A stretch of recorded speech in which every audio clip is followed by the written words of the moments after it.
Hi, I'm Dr. Boyce Watkins from Your Black World, and you know that whenever I want to talk about politics, I go to one guy first, and that's Dr. Wilmer Leon. Dr. Leon is out of D.C. He is the author of a forthcoming book that I'll let him share the title with you in case he doesn't want the title to be released just yet.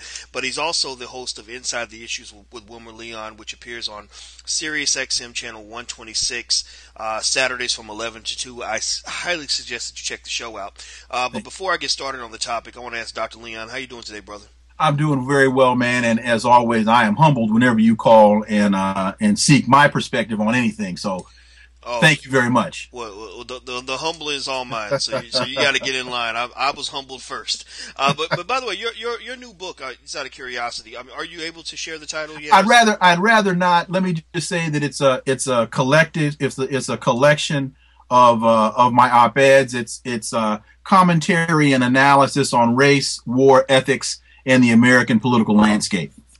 Okay, well, I can't wait to see it. You know, I think That's the subtitle. That's the subtitle. Ah, okay, and I think people should really check out this book when it comes out for a couple of reasons. One, I want people to support you, and I want people to understand the importance of supporting the individuals who authentically support the community. We have to do this because everybody's got bills to pay, and I think that by helping some of our brightest minds like Dr. Leon free up their time to be with the black community, if you will, it makes all of us better. But then number two, I think you're going to learn a lot. I know that every time I read your articles, I always learn so much. I appreciate your point of view. And one of the things I reached out to you about today had to do with this article that I saw, which was published, I want to say in the New York Post originally, and then shared on a lot of platforms, mostly conservative platforms. The author was written by Ed Klein, and Ed Klein, who has written a book about the feud between the Clintons and the Obamas, he basically says, or he claims that his sources tell him that Valerie Jarrett, a senior advisor to President Obama, was responsible for leaking the information that led to a recent scandal about Hillary Clinton violating what I want to say is federal law by using her personal email to send State Department correspondence out to whomever she was talking to. And this was pretty serious. I mean, John Boehner just announced that he's going to launch another investigation into this. It's going to affect her ability to run for president. It's kind of the announcement that kind of rocked the world.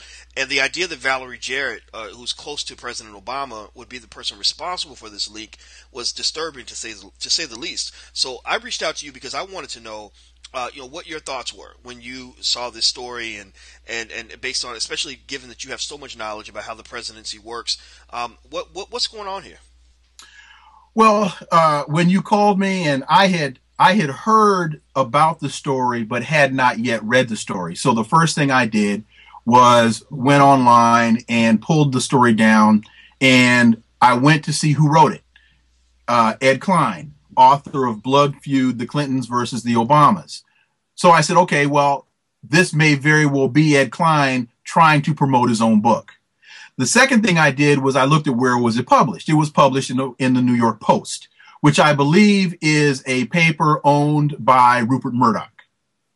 And so that then Rupert Murdoch also owns Fox News. So I said, okay, let me continue to dig further.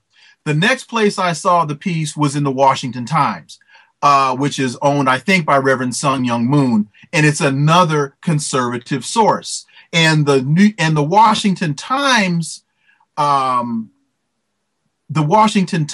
article right up front sources the New York Post, so they're almost sourcing each other, and that raised red flags. So when I read the article, I noticed there are no named sources in the piece. They're all unnamed inside sources. That also made it suspect.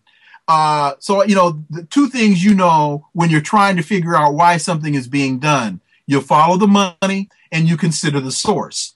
So I'm considering the source here. And so I'm not saying that the story isn't true because I don't know. But what this may very well be, and what I want your audience to walk away from this conversation understanding, is the difference between something being factual and something being true. There may very well be elements of fact in this story. But that does not mean that the conclusions that are drawn from those facts are accurate. So it can be factual. There can be correct elements in it, but that doesn't necessarily mean that the story is true. And one of the things that really was a red flag to me, and let me see if I can quickly find it in here, is they say here that the reason that Valerie Jarrett may have leaked the story was because Mr. Klein reported a source close to the White House saying, quote, Obama and Valerie Jarrett will go to any lengths to prevent Hillary from becoming president.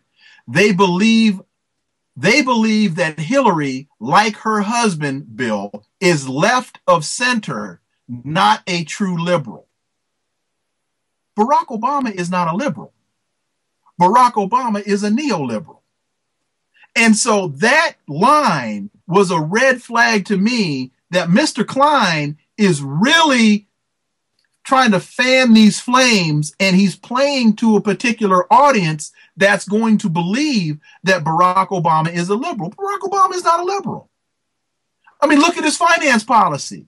Look at his Treasury Secretary. He bailed out the banks and none of the banksters went to jail.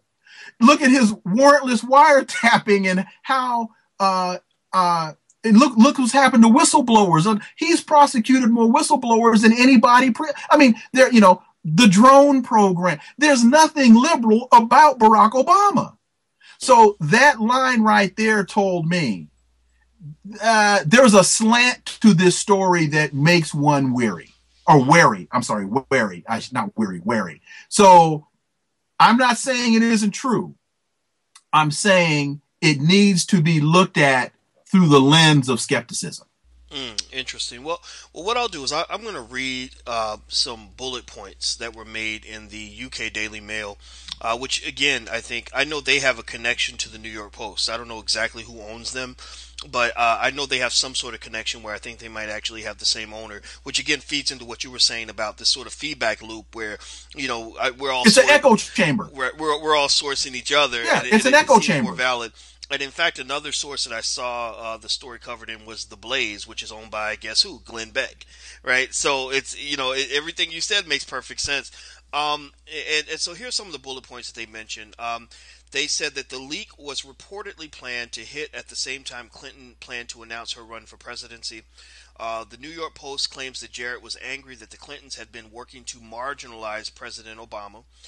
Jarrett reportedly blamed the Clintons for the fact that members of the party refused to campaign with Obama during the midterm elections. Next, they say that there are reportedly 6 more probes going on investigating Clinton, and more leaks are expected. Final point they mention here is that President Obama reportedly told Clinton in a meeting with Jarrett and the First Lady that he would not support her in the presidential primary. So I know I gave you a lot of information. I read a lot of pseudo facts here or speculation here. What are your thoughts when you hear some of the things that I just said? Well, when you talk about what was the one, because I can't quickly find it in the story, where Valerie Jarrett says that nobody would campaign with that the president wouldn't campaign with anybody. What was that one? Yeah, it says Jarrett reportedly blamed the Clintons for the fact that members of the party refused to campaign with Obama during the midterm elections. Remember? No, right. Yeah. No, that really seemed to have to do more with two issues. One was the president's approval ratings at the time. It wasn't that the Clintons were saying don't campaign with Barack Obama. It was when you looked at where these seriously contested races were being fought, the president really was not going to add value and bring more people out. The president was probably going to do more harm than good. And also, one of the things that a lot of people don't appreciate or understand is that there has been some distance between the administration and the Democratic Party because the president has been able to raise his own money, and he hasn't really had to turn to the Democratic Party for support. So there's a distance between the two because he's basically been able to play the game on his own terms with his own money. He hasn't had to coordinate a message. He hasn't had to coordinate a tactic with the party because he's got his own bank account. So I don't know how much of his not campaigning during the midterms was one. Plus, also, the greater success, look at it this way, too. The greater success that the Democrats had in the House and the Senate was only going to help the party in 2016. So the president not campaigning in fear of helping the Clintons, I don't know how much sense that. I don't know that Valerie Jarrett is that sharp of a political mind. She's shrewd, no doubt, but I don't know that she's that sharp as a political mind. Because look at some of the other silly stuff that they do. I don't. That one doesn't hold water for me. So Dr. Leon, and I want to ask you this because I know that you study the presidency extensively. You've taught classes on the presidency, so you know how all this works. And I think a lot of people were definitely surprised by the idea that there could even be any sort of divide between the Obamas and the Clintons, particularly they're in the same party. You would think that Obama's done, so he wants to see Hillary in office. Have you seen any evidence, over the years that there is a divide between the Obamas and the Clintons? I mean, what do you think? What is your perception generally from things that you know about the relationship that you believe that they have? Well, let me try and answer that a couple of ways. And with me, rarely do you get a short answer. I don't think that they're very good friends. I believe that the Clintons see that Senator Barack Obama cut in the lunch line in front of Hillary Clinton and stole her presidency. And the pecking order and timing is very important, whether you're a Republican or a Democrat. And if you recall, everybody saw this as being Hillary's time. And out of nowhere comes Senator Barack Obama, and he takes the limelight. He takes the presidency. And so I don't think that President Clinton, that former President Clinton has ever gotten over that, and I doubt that he ever will. So I don't see them being friends. But that not being friends does not necessarily translate into the political realities and the political relationships that have to be formed in order for these individuals and these camps to move their agendas forward. So just because they're not political friends doesn't mean that they don't understand the bigger political strategies, many of which may be much deeper than even you and I can comprehend.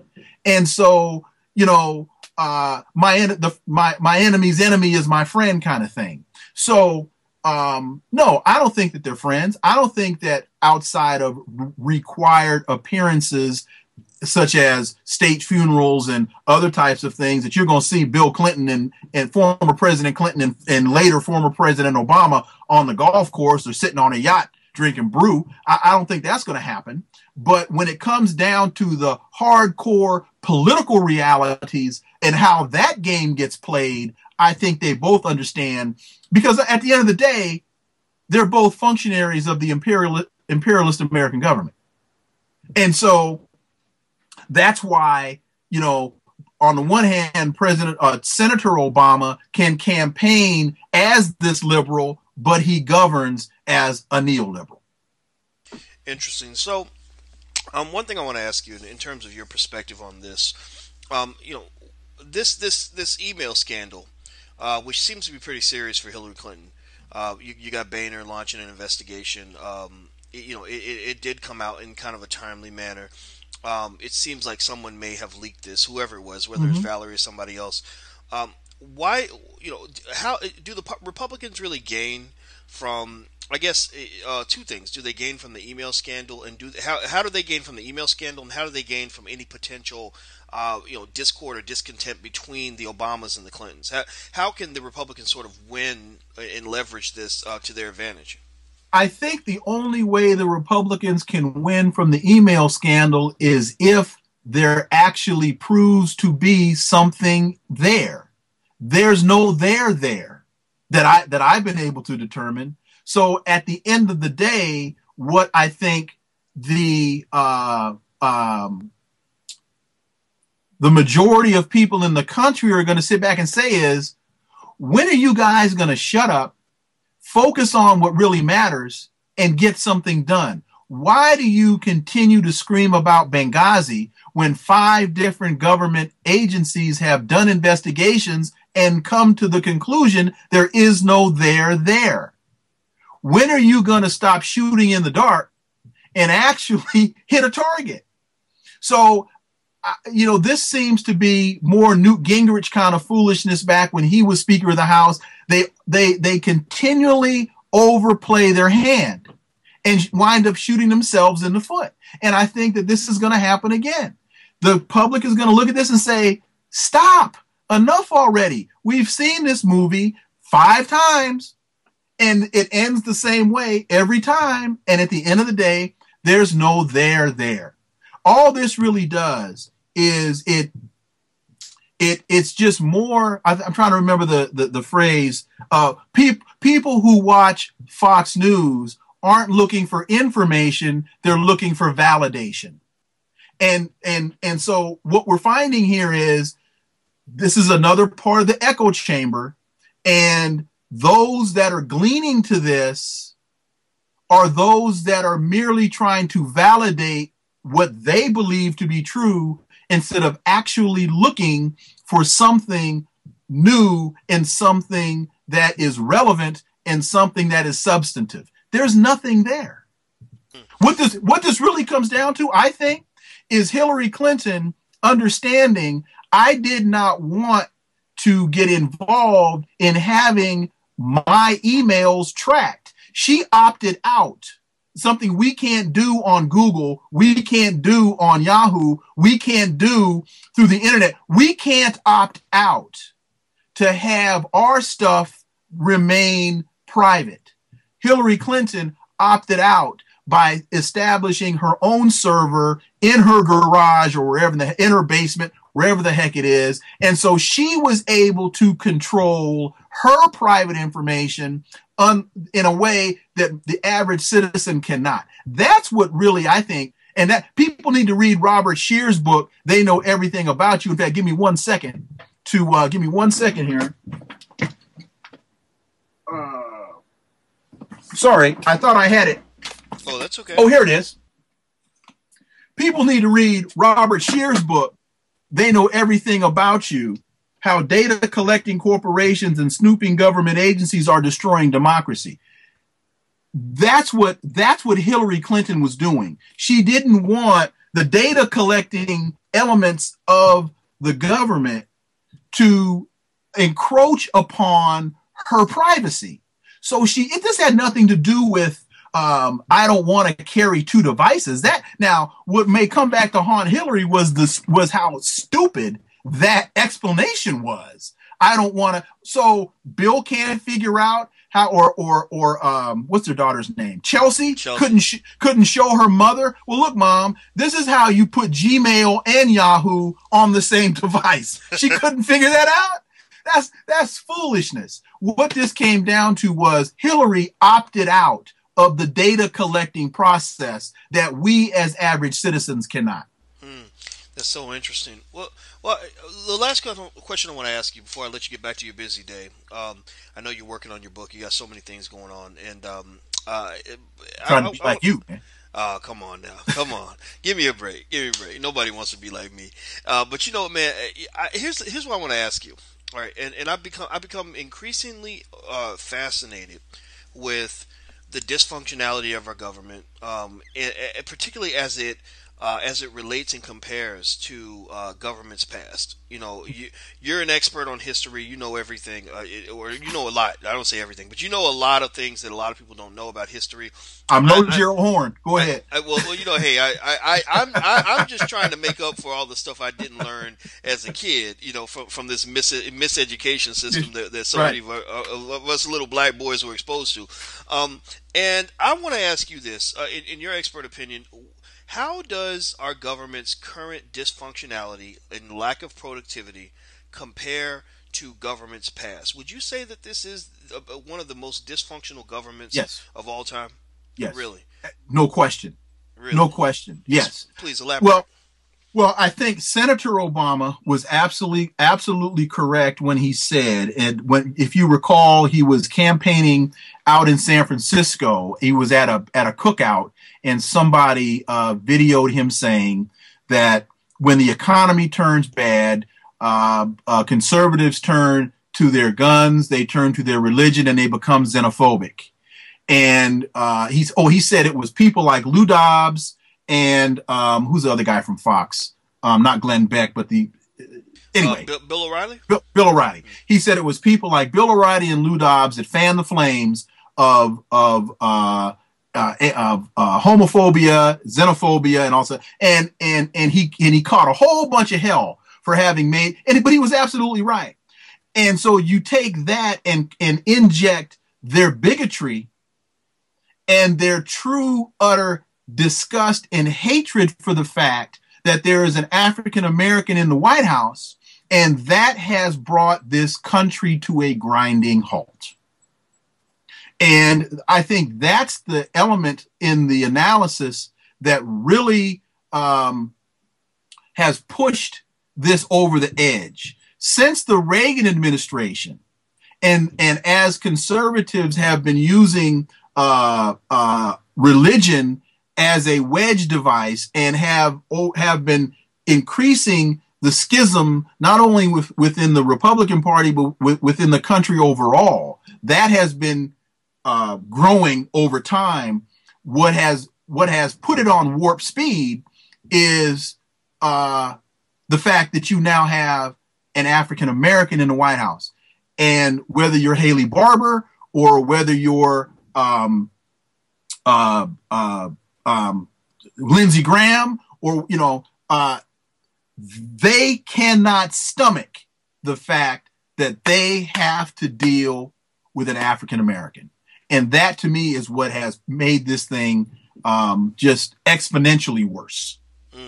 Wow, that's amazing. I mean, it almost sounds like we're going to destroy our country, or not we, but certain people will destroy the country before they actually have to adjust. 47 senators, the United States, along the G5+1, are involved in nuclear negotiations with Iran. And 47 senators, or 47 members of Congress, would rather send a letter to Iran trying to end the negotiations than allow this president to be successful. Well, I mean, and why? Because they can't stomach the fact that an African American could actually get this done. At the end of the day, that to me is the difference. So do you think that the conservatives could elect a Ben Carson and support him? Oh, no, because last I checked, Ben Carson's an African American. Ben Carson is merely being is one of those puppets that they parade out onto the stage when they're trying to demonstrate diversity. So they'll roll out a Ben Carson, they'll roll out a Michael Steele, they'll roll out an Armstrong Williams when they're trying to merely demonstrate diversity. But then you ask them about substantive policy outcome that would actually attract the African American community back to the Republican Party, and you get a big fat zero. So no, they would never, ever consider, not to mention the fact that Ben Carson doesn't know what the hell he's talking about. He's a fantastic, if I needed brain surgery, I'd go to Ben Carson. But politically, the guy, what was his last comment about homosexuality, that men go into prison heterosexual and they come out gay, and that's evidence of the fact then that homosexuality is a choice. I mean, really? What episode of Twilight Zone was he watching? Well, I think that it's interesting when you think about when you mentioned that particular comment. I didn't have a problem with the first part of what he said, in that there are people that go to prison straight that engage in homosexuality while they're there. But I don't think, and where I can certainly see an issue is sort of making this definitive conclusion that this proves that it's a choice for everyone. I don't think it's a problem to say it's a choice for some people. I don't think there's any research that says it's clearly genetic, or this clearly something that you're born with. So I think the debate is out there, and I think that in the black community there is a different conversation about homosexuality that we would have to have as opposed to white America, because we have so many men who do go to prison, and I've known guys who've gone to prison and did some things in prison that they wouldn't have done if they weren't away from women for 5-10 years at a time. So that's what I was thinking when I heard Ben Carson's remarks. Except that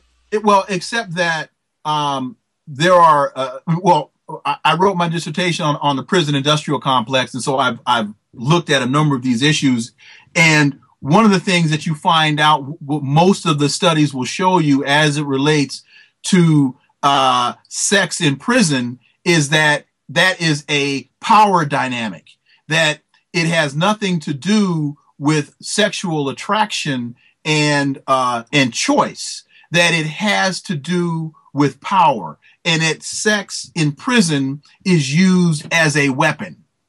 So you're absolutely right when you say that guys have gone in and will wind up doing things in prison that they would not do on the outside. It's not because they're sitting there scratching their head saying, well, I might as well go this way. No, there are a number of other dynamics that come into play that have to be factored in. And again, the power dynamic and sex being used as a weapon is a major element that comes into that. Ben Carson is so far off point on that thing that it's just idiocy.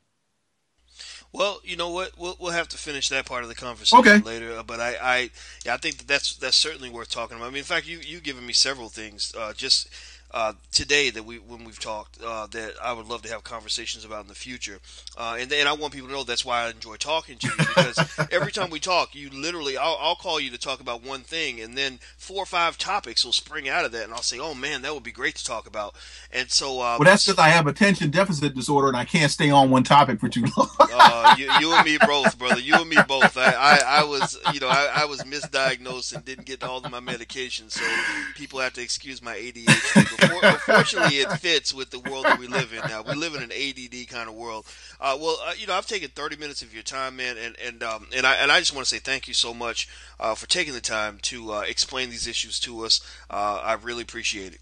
Hey, man. Well, thank you as always. I'm humbled when you call, and anytime, you got me. Absolutely. All right, man. Thank you, brother. Thank you. Thank you. And I want everybody to know this is Dr. Wilmer Leon. He's the host of the Sirius XM show called Inside the Issues with Wilmer Leon, which comes on channel 126. Is that the power still? That it is the Urban View now. The Urban View. The Urban View. Saturdays from 11 to 2. 11 to 2 Eastern time.